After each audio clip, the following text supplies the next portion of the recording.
Yes, once again mpenzi mtazamaji wa channel ya Lord of the Bullet Source of Enlightenment, karibu katika last segment ya session yetu, ambapo hapa tunaenda kuijua ile sensitive area ambayo imeonekana rangi ya blue ikitumika.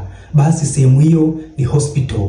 Yaani ukienda sehemu mbalimbali za ulimwengu kwenye healthcare centers, hususan katika medical care settings, utakuta wale medical personnels, doctor, nurse, assistants wameapia katika rangi ya blue, pamoja na yale mazingira, yani zile kuta, scrubs, yani uniforms, bed sheets na baadhi ya vitu vipo katika rangi ya blue.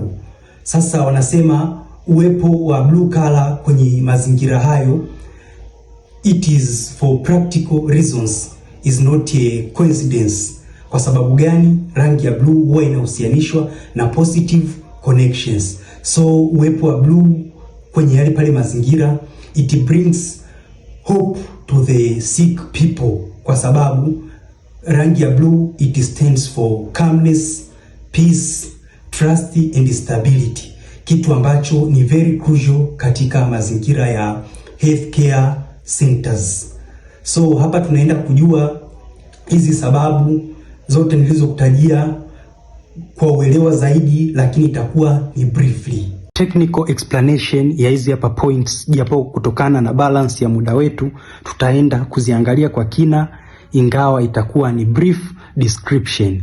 Sasa wenyewe wanasema blue feels calm and peacefully, yani akimaanisha kwamba blue is linked to calmness and relaxation in stressful places like hospitals. It helps patients feel less anxious.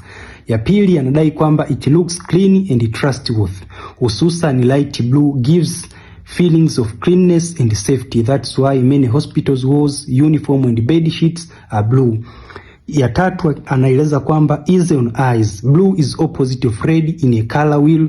Kwa hiyo ndo maana kwenye yale pale mazingira inabidi rangi ya blue iwepo, kwa sababu madokta wanakuwa wameona rangi nyekundu kwa muda mrefu, yani blood na ile body tissues huwa katika rangi nyekundu. Kwa hiyo inakuwa inapelekea macho kuchoka.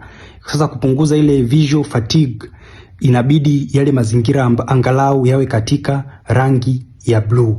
Wanasema psychological effect, yani kuna mafunzo au elimu katika swala zima la saikolojia ya rangi. Anadai kwamba rangi ya blue ina uwezo wa kupunguza nini? Heart rate na kupunguza stress.